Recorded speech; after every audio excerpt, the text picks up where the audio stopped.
Assalamualaikum warahmatullahi wabarakatuh. Perkenalkan, nama saya Muhammad Arifin Ilham dengan NIM 8598061105. Baiklah, di sini saya akan melakukan kegiatan praktikum. Yang pertama, percobaan kepekaan indera pendengaran manusia. Yang kedua, percobaan struktur dan fungsi telinga. Dan yang ketiga, percobaan mekanisme transmisi pendengaran. Selamat menyaksikan.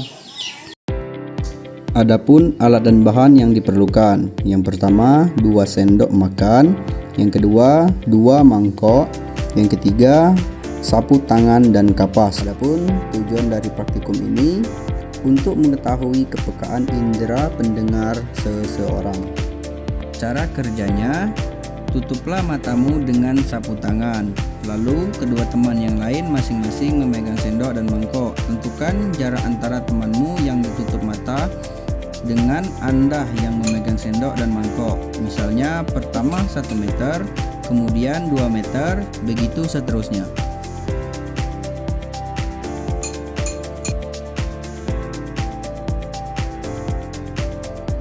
Kemudian sumbatlah telinga kanan dan kiri secara bergantian dengan kapas. Dapatkah Anda mendengar dengan jelas telinga mana yang dapat mendengar dengan lebih baik? Selanjutnya bergantian dengan teman Anda. Ulangi kejadian seperti ini yang Anda lakukan sebanyak 4 kali lagi. Ujilah kemampuan telinga teman Anda.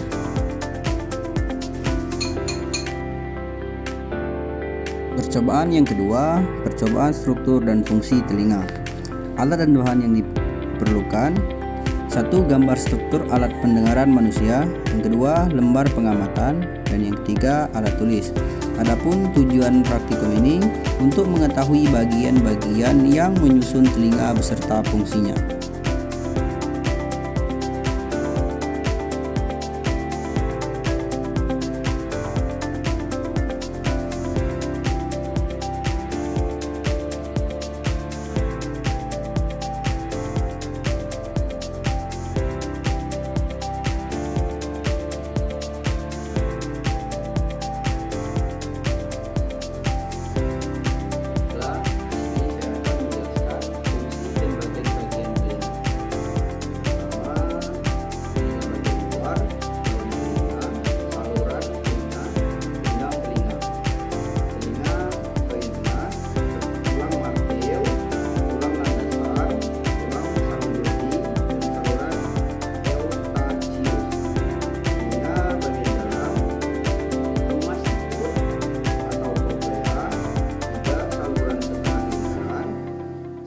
Pendengaran. Baiklah, di sini saya akan menjelaskan fungsi. Untuk telinga luar, daun telinga.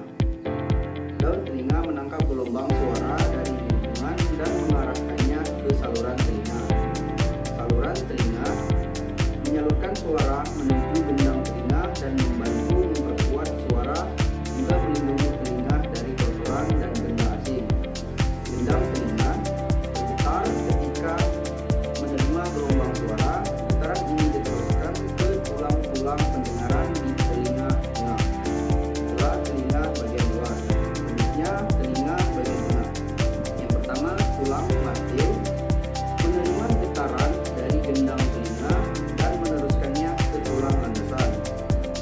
Yang kedua, tulang landasan meneruskan getaran dari tulang martil ke tulang sanggurdi. Yang ketiga, tulang sanggurdi meneruskan getaran ke jendela oval di telinga dalam. Yang keempat, saluran eutasius menyamakan tekanan udara di telinga tengah dengan tekanan di luar tubuh agar gendang telinga dapat bergetar dengan normal.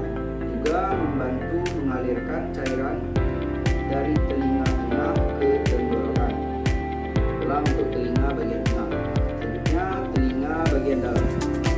Yang pertama, rumah siput atau koklea mengubah getaran menjadi impuls saraf atau sinyal listrik yang dikirim ke otak melalui saraf pendengaran. Yang kedua, 3 saluran setengah lingkaran mendeteksi gerakan dan perubahan posisi kepala untuk menjaga keseimbangan tubuh.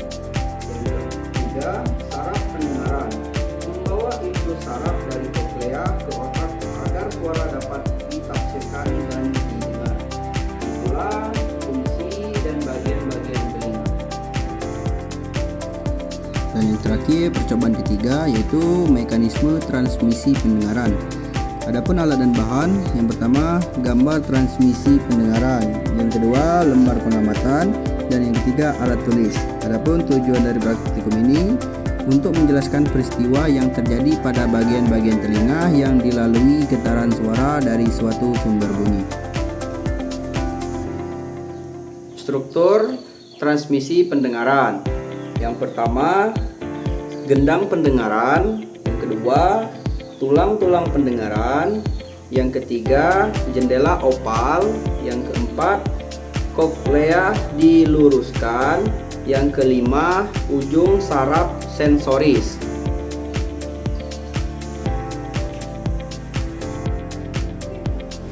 Baiklah, di sini saya akan menjelaskan peristiwa yang terjadi pada bagian-bagian telinga yang dilalui getaran suara. 1. Gendang pendengaran. Gelombang suara yang termasuk melalui liang telinga mengenai gendang pendengaran sehingga gendang bergetar. Yang kedua, tulang-tulang pendengaran. Getaran dari gendang pendengaran diteruskan dan diperkuat oleh tulang pendengar atau martil, landasan, dan sanggurdi. Yang ketiga, tingkap atau jendela opal. Getaran dari tulang sanggur diteruskan ke tingkat opal sehingga tingkap opal ikut bergetar. Dan yang keempat, koklea. Getaran dari tingkat opal menyebabkan cairan di dalam koklea bergerak dan merangsang ujung saraf sensoris. Yang kelima, cairan limpa. Cairan limpa di dalam koklea bergerak